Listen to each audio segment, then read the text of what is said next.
dan kasus aktif. Baca tadi malam. Mantan Kapolri ini menjelaskan larangan mudik tidak akan efektif jika tidak ada kerjasama antara pemerintah pusat dan daerah. Pemerintah daerah harus menerapkan aturan ketat bagi para pemudik seperti karantina mandiri dan menolak pemudik yang tidak menerapkan protokol kesehatan.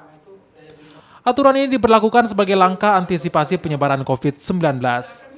Ini disampaikan Tito Karnavian saat melakukan kunjungan ke kantor Balai Kota Makassar. Awal pemudik, asal pemudik, saya ulangi daerah tempat pemudik ya.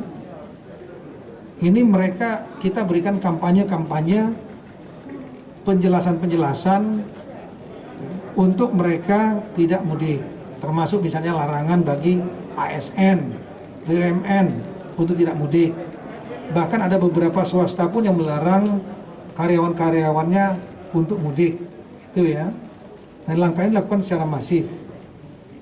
Kemudian di sarana transportasi juga ada pengetatan, mulai dari adanya testing, persyaratan PCR, ya, kemudian genos dan lain-lain, kemudian juga ada checkpoint untuk di darat, ya.